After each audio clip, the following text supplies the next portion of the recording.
Now, I will say that I am a boxing fan. I do enjoy it. I don't understand the sport in its entirety, in the sense of like, um, that sounds weird to say that I'm a fan of it, but I don't really engage in it. But it's a sport that I know I am not capable of being part of. I don't have the physicality. I don't have the drive or the want to get my face punched in. But it is a sport I really enjoy watching. I mainly watch the heavyweight fights because not because it's a more high profile. It's just that the fighters are a lot more interesting, right? But then over the years of me, watching boxing stuff and learning about it, I then heard of Naoya Inoue. Inoue, Jesus, Naoya Inoue, pride of Japan, the monster. Um, Cruiserweight? Is it light? Is it light heavyweight? No, not light heavyweight. It's cruise. It's either cruiserweight or flyweight or one of those. I don't quote me on this. No, I don't remember exactly. But he is a 4 belt holder. He holds all the belts for his weight class, and he is called the monster because he hits like a truck. Like all his fights, you see everybody just get knocked the f out. It's ridiculous. He's very good. He's got clipped a few times. The moment he gets clipped, he adapts and learns and doesn't make that same mistake ever again. It's actually very impressive to watch him fight. So over the past year, like he's been fighting for a while. Over the past year, I've been watching a lot of highlights from him anyway, and seeing what he does and how he's just so dominant in his weight class. And now we're going to see it in action. There's apparently some of the people who have tried to challenge him and got their asses beat. I don't know if you guys can notice Cookie over there. Because the camera can't lower it anymore, I put an extra second camera. You guys can see kitty cat. Alright, let's get it. Naoya Inoue. Inoue, Jesus. Naoya Inoue. I keep fucking up. Okay, I'm gonna call him Inoue from now on. Trying to intimidate Naoya Inoue. I know the whole world is hyping up about, undisputed Inoue, a monster, and this and that. I don't care about that. I know what I'm capable of. I know what I'm gonna do in that ring. They acted like unhinged villains who thought they were built different. My job is to beat him. They believed they were a type of madness Inoue had never faced before. You know, I also want to be his because I want to show people that I got it too, you know? But the moment those legendary Japanese fists started flying, the bravado quickly disappeared. Look at that counter. So, wait, hold on. So this guy, what did he do? Japanese fists started flying, the bravado quickly. Right. So he did a left hook I want to say left hook, but it was more of a haymaker because he's not really paying attention to where he's throwing the punch. Anyway, steps back as he loses balance, because clearly he's losing balance. Just counter left punch to the face. He disappeared. Ooh. Trash Knocks his talk ass turned down. into silence. Look at that. Look at that hit. Resistance turned into submission. It was total surrender. These are the moments when Naoya Inoue collided with so-called psychopaths and showed them that, in the end, he was the greater demon. In May 2024, So one of the few things I think has happened to a lot of fighters is as they defend their titles, they start to get more cocky, more arrogant. This happened to Deontay Wilder. It happened to Tyson Fury. It happened to AJ. Right? Anthony Joshua, Jesus. And several other fighters have gone through this process as well. Like even Tyson, when he came back from prison, he saw. I mean, to be fair, that's I think speculation on my part.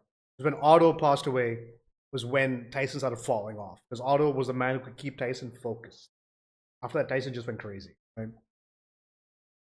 And not to mention that fight with Jake Paul, which was dumb as shit. Anyway, doesn't matter. So most of them get arrogant or cocky or whatever it is. I've noticed that Inoue keeps his dignity. He's never boasting. Unless he wins, of course. When he wins, he's a celebration. As you should. Pop off when you win, of course. But otherwise, he keeps a cool head, a calm head, doesn't talk shit, as far as I know. And he lets everything go in the ring and has beaten everybody thus far in his weight class. Naoya Inoue stepped into the Tokyo Dome as the undisputed ruler of the division, with the lights bouncing off 4 super bantamweight titles wrapped Bantamweight. That's what his weight class is. Bantamweight. Yeah. He holds all the belts. He is the undisputed bantamweight champion of the world. tightly around him. Those belts weren't decorations. They were proof of years of quiet brutality. Japan's legendary monster was expected to dominate once again, but what unfolded that night went far beyond routine excellence. Waiting for him was Luis Pantera Neri, a fiery Mexican southpaw armed with explosive punches and the kind of stare that signals chaos. You know, I also want to be his because I want to show people that I got it too, you know? It was elite versus elite, and from the opening bell, the tension felt combustible. Inoue marched forward with trademark composure, yet within moments, Neri would send shockwaves through the entire boxing universe. Early on. That the fight could be ending on the other way. He can get knocked out. Neri has a tendency of getting caught early in fights and goes down, and I can tell you, if Inoue lands on Neri and he goes down, he's one of the best finishers in the game. He's going to finish the fight test. Right hand coming through from Inoue early on, willing to fire it. 2023 Fighter of the Year. First Japanese fighter to win that Boxing Writers Award in 85 years. So he'll be in New York City June 6th to accept that. As Neri comes forward against the monster. I like that from Neri. It's dangerous. However, when he got to be careful reaching right there. You're in there with a vicious counterpuncher in Inoue. But that sequence before this test, coming behind his double jab, just taking advantage of that low lead of Inoue. Inoue tends to bag out in straight lines. He drops that left hand, and when he throws the left hook, he has a tail. He drops that left hand first before he leads with that left hook. So that'll be a telltale sign. If Nori and his team has studied film, they'll know that.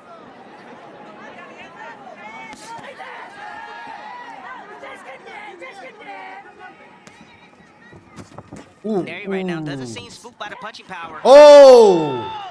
There it is! Was that a right left hook? What was that? Neri right now doesn't seem spooked by the punching power. Yeah, left hook. Oh! There it is! Inoue goes down! Luis Neri with a first-round knockdown of the monster! In the inside right here, you see Neri set up the shot.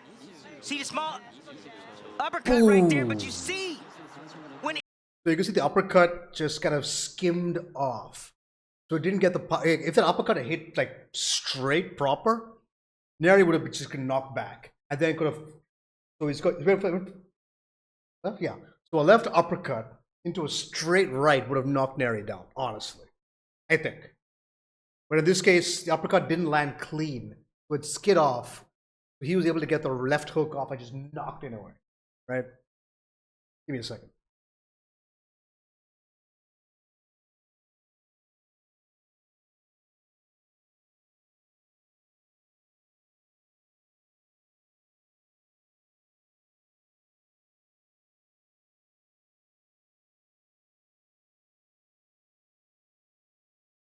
Let's get back to it. Inoue tends to throw one hand, that left hand, the opposite hand tends to drop.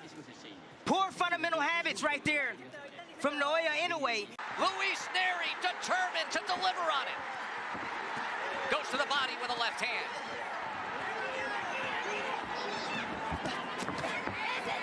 Now on the inside, Inoue covering up, tries to deliver a right hand of his own, an uppercut. Comes through, but Neri unaffected. By the second round, Inoue adjusted. Let's go back at that one. I'm sorry. I'm distracted. Pouring my drink. Goes to the body with a left hand. This is one thing I think a lot of fighters... Again, I'm speaking with no fucking authority or experience, right? But one thing I've noticed about Inoue, what he does a lot, is because of his movements and his dodging.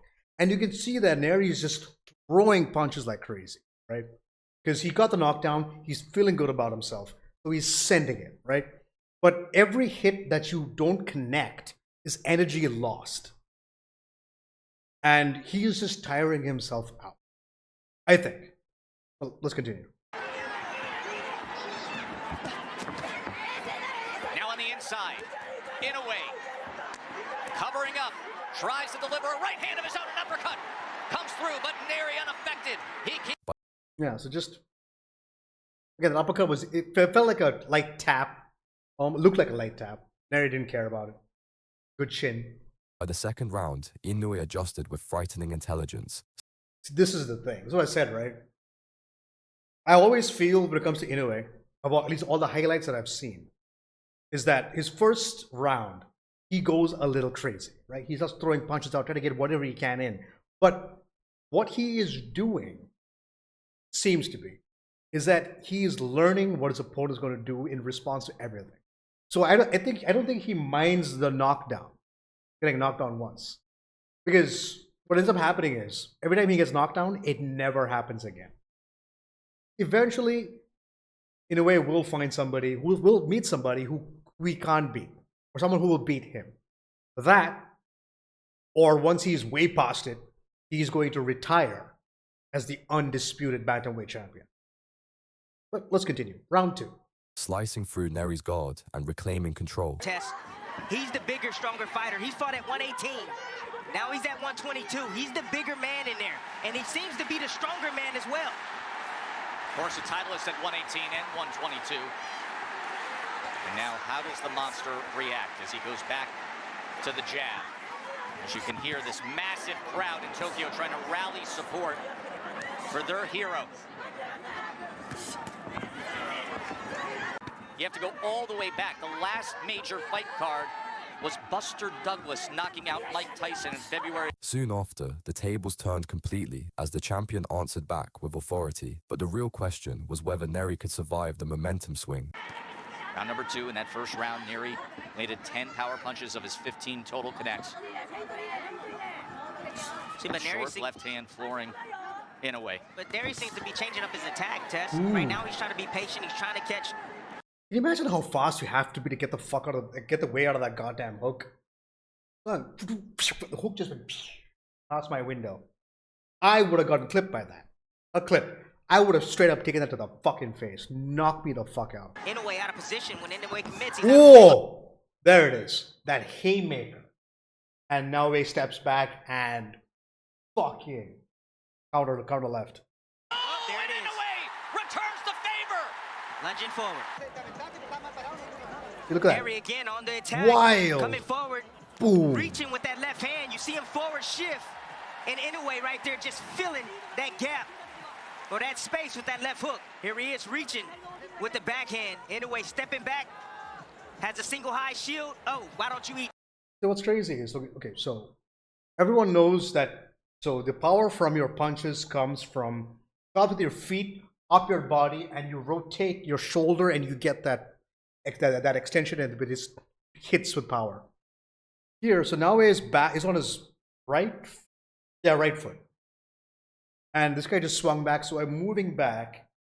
And then, where is the power coming from for that punch? So it means also his forward momentum, which is also going to cause a problem because he's moving forward, right? It looked like he lost complete balance after that haymaker. So, on his right foot. Let's back this up. I need to see this thing again. With that left hook. Here he is reaching with the There backhand. that is. Inoue stepping back. Has a single high shield. But then again, he's got arm power, right? So he may not need the torque which your hips would give you for the hit. So his forward momentum plus Inoue is just look at that shit. Fucking jacked. Absolutely insane. So just that straight up paw right to the face. Oh, why don't you eat that, young man? Go ahead and sit down. And Tim, that is a prime example of what you describe in terms of elite technique and athleticism. Yes. You just saw it from Inoue. Yeah, so you could wait. So as you could see that haymaker completely threw him off. He was going head first forward, arms down. Immediately just punch you in the face, bro. Was from about 4 to 6 inches away. And watch that back foot. Feet and hand working He's just like, damn. together. That's a bad habit Ooh. from Neri. I don't No, again, he is like almost like Superman punching. It's like, dude, you are throwing away again. But you're throwing away your stability for a hype attack. But then again, every time you miss, you're losing energy, you're losing power, you're losing your stamina. know if he was extremely Round 3 saw Inoue settle into his groove, snapping sharp combinations and steadily increasing the damage as the seconds ticked away. Advantage and scored the knockdown. So swapping 10-8 rounds to open up this championship event. Inoue is starting to anticipate the offense of Neri. And he understands that Neri overcommits at times. He's just taking that half a step, sometimes a full step back to counter. When a fighter starts to anticipate tests, actions and reactions, that's when things start to slow down for him. Understand that. Things start to slow down. You hear that saying all the time. Does it slow down for you in the ring? Right. Yeah, it does. You know, the mind is faster than the actual reaction, which slows things down. So Inoue knows what he must do. Okay, so correct me on this if I'm wrong. But the whole keeping your hand out like that, right? Keeping your arm here. So if you put your hand in their face, right? You are basically trying to obscure what your other arm is doing or what your body is going to be doing. So, which is why you keep seeing Inoue like smacking his hand down to avoid getting blinded by anything. So it's a basic technique. You know, just hide what you're doing. Keep it in your face. He's knocking it away. Because what also does, it actually can give you a idea, almost like a timing sequence, like a tack, you can throw it, right? You can see Inoue also is getting into a groove of what this guy is doing, the looks of it. He started to anticipate these shots coming from Neri.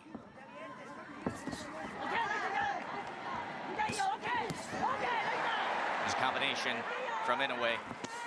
And now he goes with that right hand to the body. Remember, it was a body shot that caused Neri's only defeat of his career. The technical prowess of Inoue right now, and the speed, the coordination, the punch placement right now is giving Neri fits.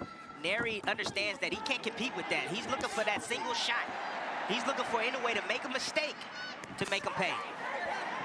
If Inoue gets overconfident and throws too many shots and get a little bit greedy, there's a chance for Neri to be able to land his signature punch, which is that left hand test.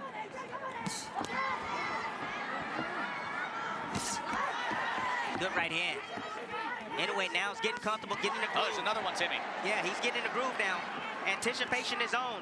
Neri better change things up. He better start feinting, start using his jab. Oh, there's another one that splits the guard. That right hand is being placed well. The pressure only grew heavier in the fourth, as Inoue's jab and hooks began tearing holes in Neri's defense with surgical cruelty. Opponent of Inoue outlanded the monster in the last 46 rounds. 45 previous rounds. Yeah, so because he keeps doing this, right? Now, this exhausts your hand, your arm even. Like, I know he's holding it on and just moving it back in and on, but this, it will exhaust you, especially when you're getting punched in the face or the stomach or anywhere else. This will eventually start tiring your arm out. So what's happening now, I think, again, remember guys, I'm going off on what I think is happening. I don't have the inside knowledge, but looking at the whole thing going, every time he knocks your arm away, again, it's energy being expended. So they keep saying that he's punching through his defense, and yes, it makes sense. This arm is not as strong as it was at the start. And it's always his right arm, right? Because he's left-handed southpaw. Left hand is his power punch. But if you can't keep your hands up to protect yourself in a way, and if they're breaking through your defense, you're taking it to the face. So Inoue's gotten a bunch of jabs straight to his face by breaking through that weakened arm, right? Inoue had more total connects until the first round tonight against Neri. Neri's going to have to compete with that speed. He's going to have to compete with it with timing. Timing has a way of beating speed, placing those shots in between the shots of Inoue. And he's going to have to prevent that bump from coming, Tess. His defense has to get better. He has to be responsible after his offense. 4-punch combination from Inoue. There's that top right hand. Again, it's finding the target. The undisputed champion finding more of his rhythm offensively after being floored in the first round.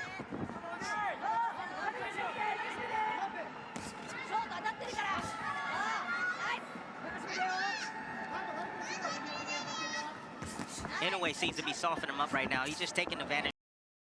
Look at Nori's face. Like, his nose is, I mean, again, his nose has probably been broken many times. But you can see that it's red as fuck. So Inoue is hitting dead on. And look at Inoue, he's fine. Of those poor fundamental habits. Oh! Oh, the taunt. Trying to draw him in and then firing off. By round 5, the monster was operating at full capacity, while Neri stood trapped and absorbed punishment with nowhere left to run. Nearly connected with that left hook that scored the knockdown. Get positioning of Inoue, top notch. Oh, two right hands. Okay, so I think the issue is conditioning, right? Or a lack thereof. Because there's one thing you learn as a boxer from all the videos I've seen, all the training videos I've seen, and several people talking about their training regimen, that kind of stuff. Conditioning is a huge part of it, right? To be able to run, to build stamina. You run till you throw the fuck up. Then you take a 10-minute rest, run again. You know, build up that stamina inside you can maintain. And of course, taking hits. I don't know. I don't know if it's a thing that happens a lot in boxing or if it's more for an MMA thing. But medicine ball to the stomach, you know, to places where are easily hit. Head, he's got to do head movement. Ronda Rousey. Anyway, whatever. But the conditioning is to be able to take the hits, right? You need to be able to take the hits. This guy just can't take the hits from the looks of it. And again, that's not to discount the fact that I don't stand a fucking chance against Nori. Like, he'd kill me. Naoya is just better. He's not windy, he's sharp, tight. Everything is good to go.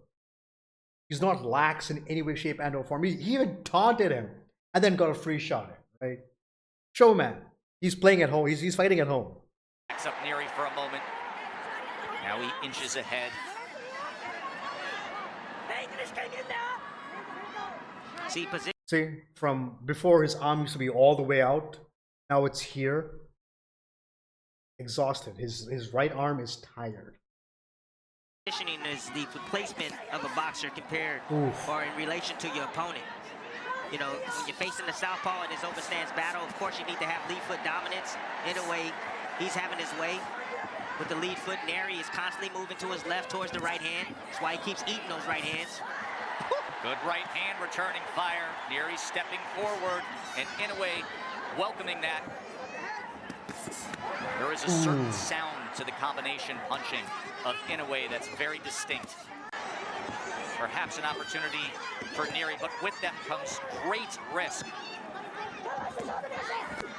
Oh! There's the risk with no reward. Left hook scores the knockdown again. Being calm in the storm. You see right there, just found a little gap right there. Lead. I've heard a lot of people talk about ring IQ, right? Now, for the longest time, I didn't know what that meant, right?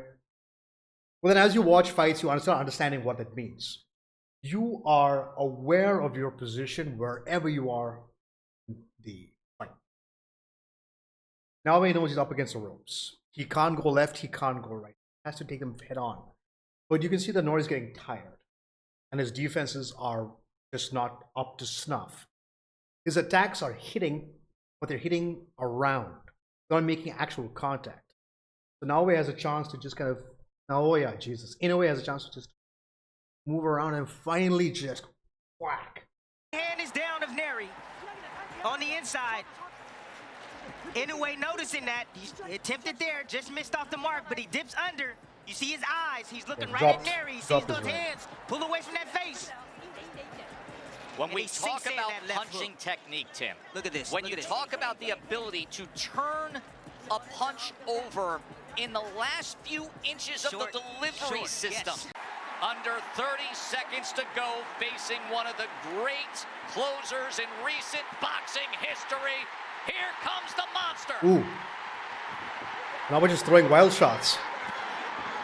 Right hand. Oh. Stood up to it for the moment. Inoue out. With Neri teetering on the edge, Inoue needed just one decisive moment to seal the inevitable conclusion. But there are levels to this game. And guys like Inoue and Bud Crawford are currently just on a far different pedestal. Body shots?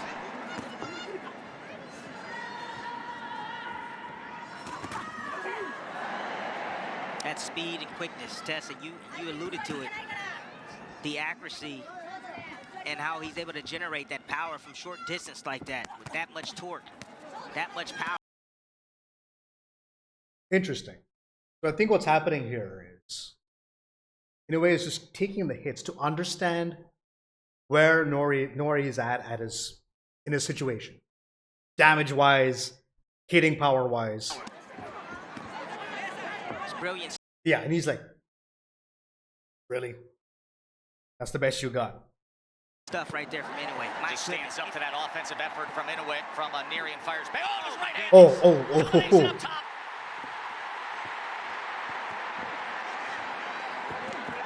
This almost over, Tess. Neri can't keep taking these type of shots over and over and over. What do you see as a potential finisher here, Tim? There's the There right it is. hand! He just answered the question! As Neri has crumbled and the monster has roared! He's done it again! Of Luis Neri. Okay, there we Tim, go. Jab. There are not enough superlatives to and paint hook, on this performance. And in the then second punch in round. the face. No, not at all. And that finish right there, I mean, what do you say, Tess? And look at the way Neri hit the canvas. So Knees jab, buckled, punch, got hit with an uppercut, short uppercut right there on the inside. But right, short uppercut, boom, rattled him, and then bring him back again. Now, is there enough? Like, is he again? The thing I'm looking Knees for is right buckled. there. The thing got hit turns with an uppercut, back, short uppercut right there on sends the it inside, back but then again. that short That's the right full hand has power. That type of effect. My gosh, that's just That's the torque I was talking about. When you use your foot to push off, power goes up your body, and then you twist your hips and send that whole that potential energy, turn the kinetic straight into that little point there, and just pop. different level of technique right there and punching power. That's God-given stuff right there. You know, Tess, you know what Boom. the difference is Boom. really with the Terrence Crawfords or the Inoues of the world? Their athleticism is godly. And still, the undefeated, undisputed super bantamweight champion of the world, Naoya Monster Inoue! Only because of the lower weight classes. The victory said everything, but this was merely another chapter in Inoue's long history of brilliance, as he continued to take out one big guy after another on. That's gonna be the first half of our video. We're gonna make a part 2 because I love watching Inoue fight. Like, seriously, Inoue's fights are phenomenal because you get to see what he does and how he does what he does, and why he's feared. Not feared. Fear is the wrong word. But why he's respected. Everybody respects him. Even the greats, even the people who are above or below his weight class. They're like, the dude's nuts.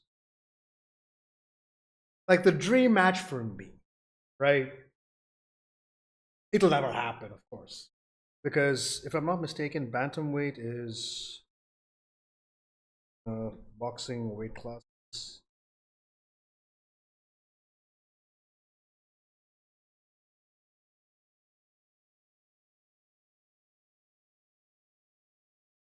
Where the hell is bantamweight? Oh, good lord, yeah, he's never meeting. No shot.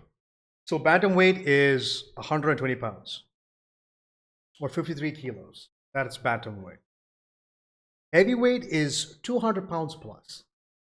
What everyone would love to see is Alexander Usyk versus versus Inoue. Not gonna happen because yeah, Usyk can't drop that much weight, and Naoya can't hit that weight. No way. That would be a sick fight. Two fighters with phenomenal ring IQ, great stamina, fantastic power. But then you can't compare a heavyweight's punch to a bantamweight's punch. It's not gonna happen. But yeah, okay, but again, Naoya is great. Perfect execution, took the hits, took the knockdown, and it never happened again. We're gonna come back with part 2 just a bit. So thank you guys all so much for watching, and if you like what you see, hit that like button. And of course, if you want to see more, hit that subscribe button. And if you have thoughts and ideas, leave it in the comment section down below. Thank you guys all so much for watching. And from me to you guys, till next time. Peace out.